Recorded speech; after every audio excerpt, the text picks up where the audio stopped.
talvez a mais antiga referência à idolatria nós encontramos na Bíblia, no livro Êxodos, com a construção do bezerro de ouro, a revelia de Moisés, quando este estava, segundo ele, se demorando demais no Sinai, onde fora receber as tábuas da lei, e depois reduzido a pó por ordem dele mesmo. Hoje, nós continuamos elegendo nossos ídolos, muitos deles não de ouro, mas de latão, enferrujados, vazios e até perigosos.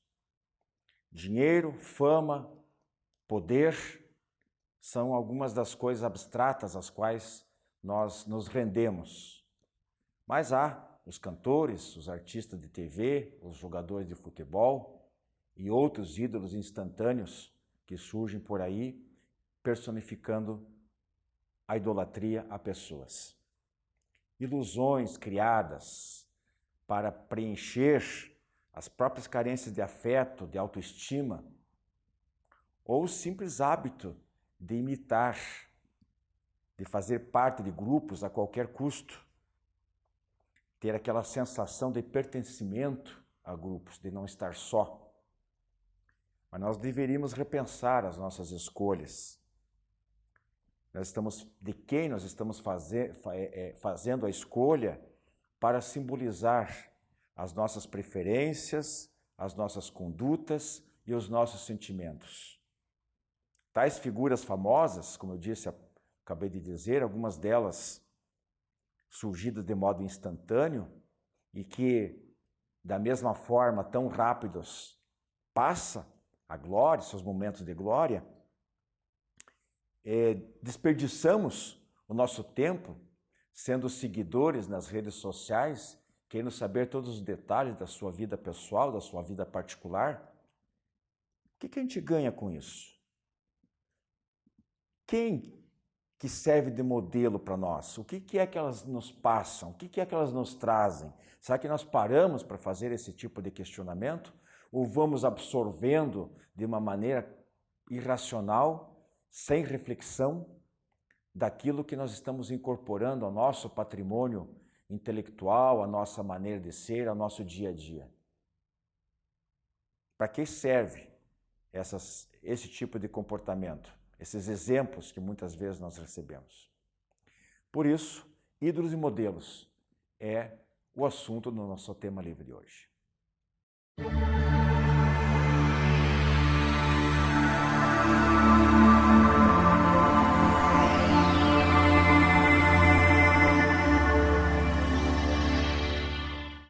Amigos do Diálogo Espírita, nós vamos falar hoje no tema livre sobre ídolos e modelos, aqui juntamente com o Gilberto Tomasi e o Joilson Mendes. Se nós perguntarmos para qualquer pessoa, ou melhor, para as pessoas religiosas, ou ao menos aquelas que têm algum conhecimento sobre a crença que adotaram formalmente, né, provavelmente todas elas vão indicar alguém, um líder religioso, o fundador da religião, como aquela pessoa que poderia servir de modelo, pelo menos, ou talvez até de ídolo a ser seguido. Assim, os budistas falariam naturalmente sobre Buda, os hindus talvez lembrassem de Krishna, os muçulmanos, Maomé, os católicos, obviamente, Jesus Cristo, mas também tem outros santos de devoção, como Francisco de Assis, Teresa de Calcutá e outros. E os espíritos também não fogem à regra. Normalmente, quando se pergunta quem é a pessoa mais conhecida, a pessoa que fez mais, o que a gente naturalmente lembra em primeiro lugar aqui no Brasil do Chico Xavier e de Allan Kardec, que aliás deveria ser citado e lembrado mais do que realmente é. Agora, o que realmente significa ídolos, né? É isso que a gente vai ver aqui. Será que idolatria é uma coisa positiva? Jesus pode ser idolatrado? No dicionário, a idolatria, de um modo geral, é conceituada de uma maneira um tanto quanto negativa. seria aquela adoração, aquele amor cego, exagerado, né? Em excesso, etc. Mas há quem pense um pouco diferente. De qualquer forma, isso aqui é num patamar acima do que nós nos encontramos. Nós vamos discutir mais aqui ídolos e modelos que estão mais próximos de nós, encarnados, né? E que apresentam qualidades, ou talvez falta deles, e que nós acabamos copiando, né? São humanos até demais. Então, o problema é esse, do que a gente está, as nossas escolhas, através do livre-arbítrio, para aquelas pessoas que nós acabamos incorporando, talvez copiando não só o modo pessoal, o modo profissional naquela área que essa pessoa se destaca, mas copiando os seus modos de vida também, que nem sempre são os mais recomendáveis. Gilberto e Joilson, por favor. Wilson, Joilson, prezados amigos, discutimos aqui em off, antes do início do programa, realmente isso. Até que ponto nós devemos idolatrar e ver alguém como modelo ou como ídolo? Pegando pelo termo literal, o que diz o dicionário, como o Wilson colocou, realmente, a partir do momento que a gente exagera, que a gente extrapola em querer admirar alguém, seguir alguém, realmente a coisa complica um pouco. Então, eu particularmente penso, Wilson, Joilson, que nós podemos ter sim ídolos, e eu os tenho, e ter modelos também, desde que seja uma coisa racional.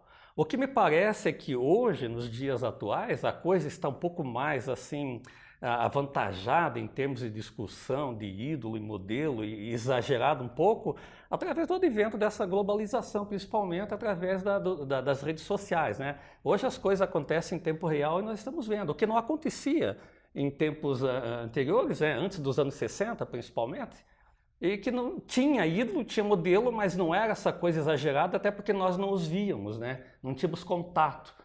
A partir do momento que a coisa veio à tona, as pessoas fazem absurdos em nome de possíveis ídolos ou modelos. Tem que tomar cuidado com isso. Wilson, duas perguntinhas para você. Primeiro, eu gostaria que você falasse um pouquinho daquela pergunta que eu fiz lá atrás. Se nós podemos idolatrar Jesus, se Jesus pode... Você sabe que tem gente por aí que realmente idolatra, né? Certos segmentos religiosos aí que levam a coisa longe. Bom, e a segunda pergunta que eu quero que se emende daí é justamente de caráter geral, essa bem específica, mas de caráter geral. Será que nós estamos sabendo escolher os nossos ídolos e modelos? Eles fazem por merecer? Primeira questão, né? O idolatrar... Podemos idolatrar Jesus? Vamos dizer assim, poder você até pode. A questão é, você deve? Né? Será que é o caso? Se nós partirmos do princípio, do conceito da palavra idolatria, que é aquele exagero, tudo que é exagerado a gente tende a distorcer. Então eu acredito assim, né, opinião minha, né, a respeito do assunto, que idolatrar jamais, mas sim tê-lo como nosso modelo. É o nosso modelo e o nosso guia, a quem nós tentamos, né, procuramos de alguma forma seguir os seus passos. Agora, idolatrar, no meu entender, já é algo assim jamais exagerado e a gente não deve idolatrar ninguém. Neste sentido, eu vejo até assim como ponto positivo dos nossos irmãos evangélicos, que eles não copiam, eles não usam imagem de santos nas igrejas, nem nada, justamente por essa questão da idolatria. Nem o próprio Cristo. Eles não usam imagem do próprio Jesus, que eles também têm como seu modelo, né? Mas também não tem essa questão das imagens, né? De ficar idolatrando. Né? Mas eu acho que você... Gilberto, comenta. Não, me permita, Juiz Wilson, eu fazer um comentário na tua observação. Talvez o termo não seja esse, idolatria, mas já que foi colocado, eu acho que a gente pode, sim, idolatrar. O seu ídolo, o músico, eu acho... Veja, eu acho até que deve, muito pessoal isso meu, né? Seja o artista, o músico, sei lá, Jesus Cristo, por que não? Mas colocando-as no seu devido lugar, admirando, idolatrando dentro daquilo que eles fazem através do seu talento. A partir daí, aí sim eu concordo com você, que a partir daí, aí já a idolatria passa a ser uma coisa excessiva e não faz sentido. Então, particularmente, pessoalmente, eu acho que pode idolatrar sim, por que não? Dentro repito, dentro daquilo que a pessoa faz, dentro do seu talento. Nada mais do que isso. E- Agora, mistura essas coisas? Sim, com certeza. E em relação à segunda questão que o Wilson colocou, se nós estamos sabendo escolher os nossos ídolos, né, E modelos. e modelos, eu penso que não. Mas aí volta o que eu coloquei. Eu Desculpa, penso que Wilson. não. É como eu falei, você pode ter desde que seja alguém que realmente te transmita alguma coisa. Né? Que te pois é, mas traga... aí- Sim, é, mas sabe, o traficante transmite alguma Não, coisa não, e ele é mas moleque. não Então, estou dizendo o que nesse que é? sentido, né? Então é muito realmente relativo. é muito tênue, realmente, a diferença de uma coisa para outra. Mas eu acho que vocês entenderam o que É, eu quis dizer, né? Alguma coisa que sim. me traga algum ganho. né? Vejam só, vamos nos fixar, deixar um pouquinho os ídolos de lado e vamos nos limitar aos modelos. Às modelos. Vou pegar um pouquinho no pé aqui das nossas telespectadoras. Desculpem, mas só para a gente contextualizar um pouco a situação, o debate. As modelos. Então, o que está acontecendo hoje? Como é que, de um modo geral, especialmente no Brasil, a vice-campeã e per capita, não em população, né, de gastos com cosméticos, com cirurgias plásticas, etc. Essa preocupação excessiva da estética vem do quê? Vem da beleza feminina, que nos é vendida, né? Aquele padrão de beleza, e que às vezes, teve uma ocasião que nós comentamos aqui, num outro programa, da menina de 12, 13 anos que já está querendo fazer cirurgia plástica para corrigir aqui, porque ela se acha feia, acha que tem de mais, que tem de menos. Então, esse padrão estético que está se tentando vender, não, que se vende, né, é que é perigoso. O que nós estamos fazendo com isso, com essa vaidade toda? Verdadeira obsessão, e aí não é no sentido espiritual, mas no sentido de persistência, de insistir, de se fanatizar por determinado tipo de ideia. Então, os próprios modelos, não precisamos nem irmos aos ídolos, né? Essa não inaceitação da idade, quando senhoras maduras, e muitas vezes bem maduras, e elas querem por todo custo esconder essa idade, se passar por bem mais jovens do que são, elas não aceitam a idade, cria-se uma frustração, porque chega um momento que elas não conseguem disfarçar mais, e elas se sentem frustradas, isso cria o aumento ou vazio interior que elas têm. Então, nesse aspecto aí, que é uma grande preocupação, vocês não acham? Ah, com certeza, né? Porque a gente vê que muitos estão deixando de lado as coisas que realmente interessam, né? São as coisas do espírito, vamos assim dizer, os assuntos da alma, e em detrimento estão deixando se levar pela questão da matéria, do material, daquilo, pelas sensações, pelos sentidos, né? Que nós somos assim inundados pela mídia o tempo todo por supervalorizar assim a questão dos sentidos, das sensações. A pessoa quer vivenciar tudo aquilo que ela sente de bom, de prazer naquele momento. E as questões espirituais, onde é que estão ficando aí? Isso aí fica para o segundo plano. Tem alguns especialistas, Gilberto, que hoje em dia estão discutindo, afirmando o seguinte, que está havendo, é interessante isso, com redes como é que se diz? As redes sociais, né? E todo outro tipo de informação que nos chega, e a mudança dos hábitos sociais, etc. Então, eles estão diagnosticando que está havendo uma transferência, uma mudança, um deslocamento da identidade para a imagem. As pessoas não estão mais preocupadas com o que realmente elas são, entendeu? Elas podem passar. Mas com aquilo que elas querem, elas acabam se enganando a si mesmas, que elas são ou podem ser daquele jeito, e querem convencer os outros que criar uma imagem que os outros vão comprar dela, né? Então, esse mundo de ilusão que nós estamos entrando assim de uma maneira avassaladora, sem parar para pensar, é que torna um momento perigoso. Daí, quando surge aquelas celebridades instantâneas da internet, que você nunca ouviu falar e já tem não sei quantos milhões de seguidores na internet, e que começa a dizer que faça isso, faça aquilo, e todo mundo começa a querer fazer igual, seja o atleta, seja o artista de TV, seja o cantor, seja o atleta, o jogador de futebol, até de outros esportes, geralmente muito bem calçados financeiramente, ou seja, cria aquela imagem de sucesso. É esse tipo de coisa que nós temos que nos precaver, né? E me parece que isso acontece também devido a uma desorientação total, por falta de valores, por parte, principalmente, eu diria, por parte da juventude, né? Que não tem algo mais a que buscar, porque já que espiritualmente, dificilmente, algum jovem, com raras exceções, tem essa capacidade de desenvolver alguma coisa mais além do que a matéria, é como você colocou, acabam se apegando nesses ídolos que parecem, nesses modelos, que não transmitem nada. Mas nada, mas como você falou, tem milhões de seguidores. Mas eu discordo, né? Eu até discordo, eu acho que transmite sim, coisas ruins. Lamentavelmente. Nada que venha acrescentar. Mas aí que tá, se você não fizer parte desse grupo que segue essas pessoas, que idolatram, aí vem a idolatria como um fanatismo, né? Se deixam levar por isso, porque senão não faz parte do grupo. Né? Ela fica isolada, ela não... Esse é o mal, né? O ser humano ele tem que pertencer a algum grupo, ele sente essa necessidade de pertencer.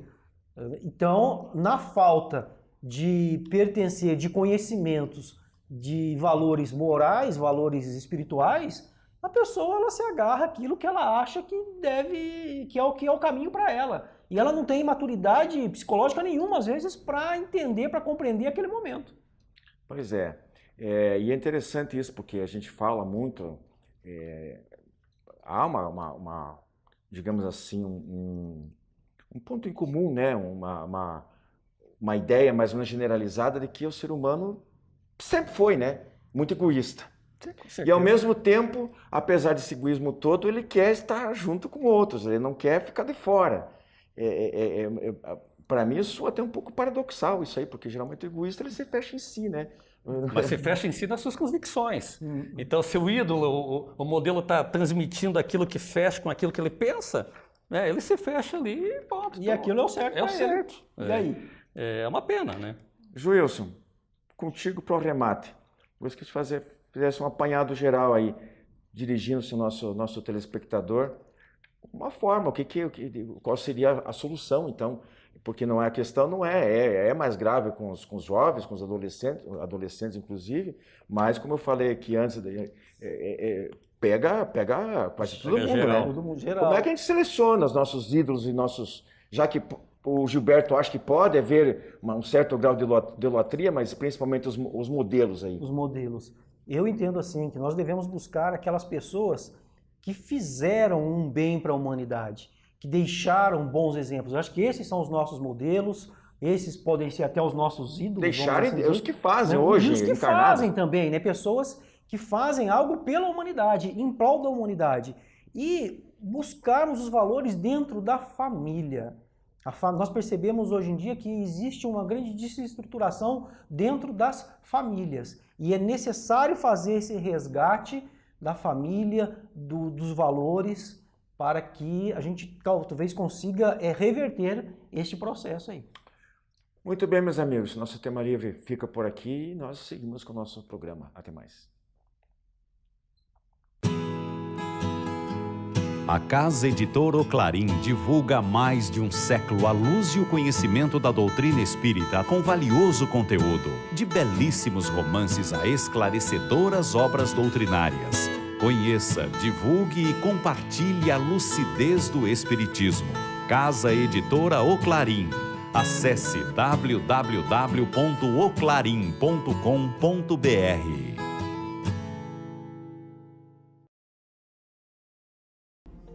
As encadernações da revista Ser Espírita, um acervo para o presente e para o futuro. As encadernações da revista Ser Espírita organizam e protegem os resultados do estudo e das interpretações mais recentes sobre os princípios fundamentais da doutrina espírita, à luz da filosofia, da ciência e da religião. Cada encadernação contém 6 edições, das 30 unidades publicadas até o momento. Você agora pode adquirir a coleção da revista Ser Espírita, contatando www.livrariaserespirita.com.br. Clube do Livro Espírita de Curitiba. Mais de 2 décadas consolando corações, iluminando consciências. Associe-se e tenha o melhor da literatura espírita em sua casa. Descontos de até 60% no preço de capa e no primeiro ano ainda ganha uma assinatura grátis do jornal Comunicação Espírita.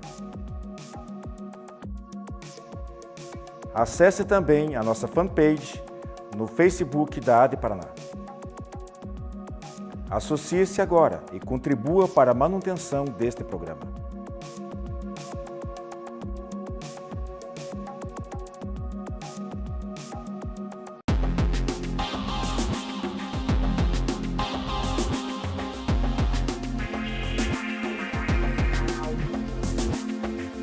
Hoje no quadro O Espiritismo Responde, nós temos duas questões. Vamos responder a primeira. De vez em quando sonho coisas que me deixam assustado. Pode ser uma premonição? Essas coisas irão acontecer? É interessante. E a pergunta do telespectador, acho que é a mesma pergunta que muitas pessoas que estão assistindo se fazem. O primeiro ponto que nós devemos analisar. Tem um autor chamado Martins Peralva. Ele é autor do livro Estudando a Mediunidade. E ele divide os sonhos em 3 tipos. O primeiro tipo é o sonho comum, que é o reflexo das impressões que temos enquanto acordados. São as preocupações, as angústias que nós temos nesta encarnação. O segundo tipo de sonho é o sonho reflexivo, que são reflexões que estão no nosso subconsciente, no nosso inconsciente e no nosso superconsciente. Quando trata-se de passado, é subconsciente e inconsciente. Tratando-se de futuro, é o nosso superconsciente. São as coisas que nós planejamos para a nossa encarnação. E o terceiro tipo de sonho é o sonho espírita, que é a nossa atividade efetiva no plano espiritual na hora que a gente desprende, na hora do nosso sono. Os sonhos premonitórios acontecem em sonhos reflexivos ou espíritas, nunca em sonhos comuns. Agora cabe ao telespectador decifrar que tipo de sonho é esse que ele está tendo. Se for do tipo comum, não é premonitório, é apenas uma preocupação que o está afligindo. E por que a gente tem esses sonhos que podem ser premonitórios? Por 2 motivos. O primeiro é que para que determinada coisa não aconteça, nós nos impressionemos, mudemos o nosso caminho e aí isso não acontece. Ou para que nós nos preparemos para algo que venha acontecer no futuro. Apenas esclarecendo aos nossos telespectadores alguma coisa sobre premonição. Na questão 868 do Livro dos Espíritos, Kardec deixa claro para a gente: o futuro nos é oculto. Em casos raros e excepcionais, nós temos conhecimento do futuro. É quando nós tivermos algum benefício através dessas informações. Lembrando que o nosso destino é planejado, tá? Não é absoluto. Então, é tudo muito dinâmico, depende das nossas ações. O que prepondera sempre é o livre-arbítrio. E ainda tendo a ver com essa primeira pergunta, a segunda questão que nos chegou. Por que não lembro dos meus sonhos todas as noites? Interessante também, nem sempre a gente lembra. Por que isso acontece? Isso é explicado pelas ondas vibratórias. Quando a gente age no mundo espiritual, quando a gente se desprende na hora do sono, todas as impressões que nos chegam, as informações, as imagens, entram no nosso cérebro perispiritual, 4ª dimensão. Quando a gente acorda e não lembra, é porque nosso cérebro físico, 3ª dimensão, não conseguiu interpretar. O que difere as dimensões é a velocidade das ondas vibratórias. Então, para nos lembrar dos sonhos que nós temos, é preciso abaixar a velocidade das ondas vibratórias. Assim, as informações que estão no meu cérebro perispiritual, 4ª dimensão, podem chegar no meu cérebro físico de 3ª dimensão. É uma questão de abaixar a velocidade das ondas vibratórias. Quem que faz isso? É um espírito especializado, que utiliza o meu próprio ectoplasma para densificar a matéria mental. Este espírito especializado, ele pode graduar. Assim eu tenho mais lembranças ou menos lembranças, sonhos mais nítidos ou menos nítidos. Mas temos que ter a seguinte questão em mente. Nós somente lembramos do que é para a gente lembrar. Sempre que vocês quiserem, mande suas questões para adepr@adepr.org.br e muita paz a todos.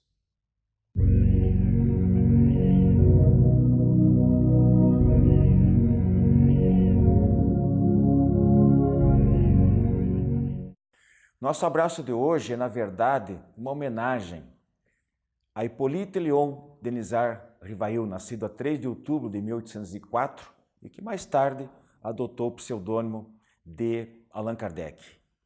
Homem culto, poliglota, pedagogo, pensador, escritor, autor respeitado de obras laureadas na área da educação e que foram adotados por institutos de ensino em Paris e em toda a França.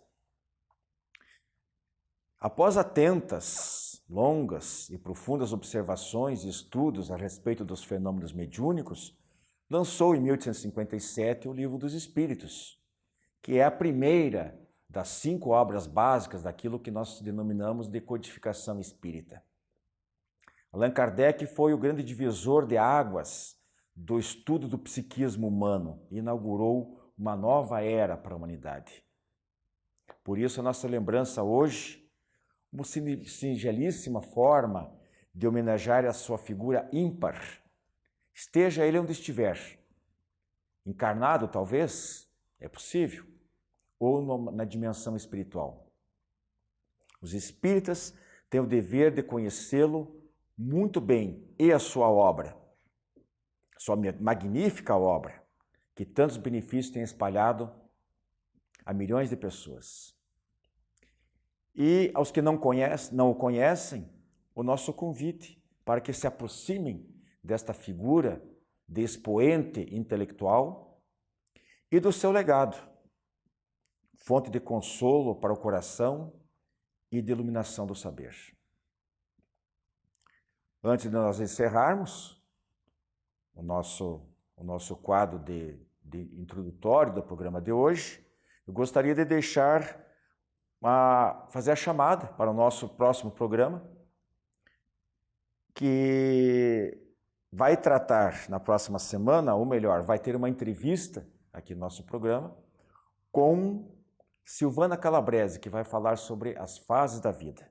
Então, essa é o nosso lembrete já para a próxima semana. Muita paz a todos e até lá.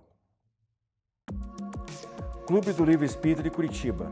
Mais de 2 décadas consolando corações, iluminando consciências. Associe-se e tenha o melhor da literatura espírita em sua casa. Descontos de até 60% no preço de capa e no primeiro ano ainda ganha uma assinatura grátis do jornal Comunicação Espírita. Acesse também a nossa fanpage no Facebook da AD Paraná. Associe-se agora e contribua para a manutenção deste programa.